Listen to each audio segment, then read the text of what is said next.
জন্ম ও মৃত্যু সার্টিফিকেট নিয়ে রাজ্য সরকারের বড়সড় সিদ্ধান্ত চলে এলো। বাতিল হতে পারে হাজার হাজার ভুয়ো সার্টিফিকেট।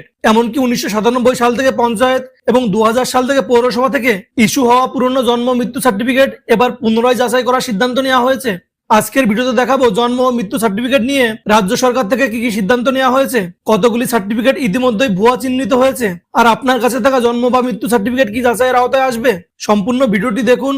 এমন গুরুত্বপূর্ণ আপডেট সবার আগে পেতে ফেসবুক থেকে দেখলে পেজটি ফলো করে দিবেন এবং ইউটিউব থেকে দেখলে চ্যানেলটি সাবস্ক্রাইব করে দিবেন। তো বন্ধুরা, স্ক্রিনে দেখতে পাচ্ছি জন্ম ও মৃত্যু শংসাপত্র নিয়ে রাজ্য সরকারের এক নজিরবিহীন সিদ্ধান্ত। বাতিল হতে পারে অসংখ্য জাল সার্টিফিকেট।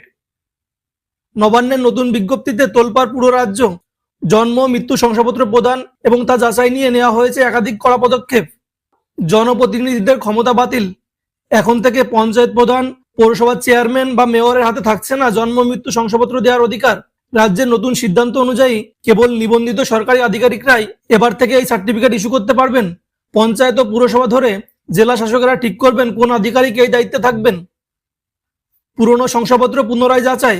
সরকার সিদ্ধান্ত নিয়েছে 1997 সাল থেকে পঞ্চায়েতের মাধ্যমে এবং 2000 সাল থেকে পৌরসভার মাধ্যমে যত জন্ম ও মৃত্যু শংসাপত্র প্রদান করা হয়েছে তার সবকটি পুনরায় যাচাই করা হবে। ভুয়া শংসাপত্রের সন্ধান পেতে ইতিমধ্যেই পঞ্চায়েত দপ্তর, পৌরসভা, হসপিটালে প্রশাসনিক নজরদারি চালানো হয়েছে। ভুয়া সার্টিফিকেটের চাঞ্চল্যকর তথ্য। তদন্তে নেমেই প্রশাসনিক কর্মকর্তারা চমকে উঠেছেন। প্রাথমিক সমীক্ষায় প্রায় 48,000 সার্টিফিকেটের মধ্যে 25% মানে 11,000-এর বেশি ভুয়া সার্টিফিকেট পাওয়া গিয়েছে। এছাড়া ডিজিটাইজ হওয়া 11 লক্ষের বেশি সার্টিফিকেটের মধ্যে প্রায় 1,80,000টি ভুয়া চিহ্নিত হয়েছে। গত 3 বছরের পরিসংখ্যানে জন্ম শংসাপত্র দেওয়ার সংখ্যা অস্বাভাবিকভাবে বেড়ে যাওয়ায় সরকার ব্যাপক উদ্বেগ প্রকাশ করেছে। বাড়ি বাড়ি তল্লাশি ও ডিপোর্ট করার নির্দেশ। আধার কার্ড, পাসপোর্ট, ভোটার তালিকা, রেশন কার্ড কিংবা সম্পত্তি রেজিস্ট্রেশনের মূল ভিত্তি হলো এই বার্থ সার্টিফিকেট। তাই একটি স্বচ্ছ ডিজিটাইজ তথ্য ভান্ডার তৈরি করে বাড়ি বাড়ি গিয়ে তথ্য মেলানো হবে।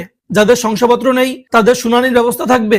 আর সমীক্ষায় পাওয়া ভুয়া সার্টিফিকেটের তথ্য পাঠানো হবে স্বরাষ্ট্র মন্ত্রক ও এফএফআরওতে, যাতে অবৈধ বিদেশি নাগরিক চিহ্নিত করে ডিপোর্ট করার সিদ্ধান্ত নেওয়া সহজ হয়। ভুয়া শংসাপত্র সরাসরি বাতিল করার পাশাপাশি জড়িতদের বিরুদ্ধে কড়া আইনি ব্যবস্থা নেওয়া হচ্ছে। তথ্যগুলো গুরুত্বপূর্ণ মনে হলে ভিডিওটি লাইক এবং শেয়ার করে সবাইকে সচেতন করে দিন। তো বন্ধুরা, এই সম্পর্কে কোনো প্রশ্ন থাকলে আমাকে কমেন্ট বক্সে জানাতে পারেন। এমন গুরুত্বপূর্ণ ভিডিও পেতে চ্যানেলটি সাবস্ক্রাইব করে দিবেন।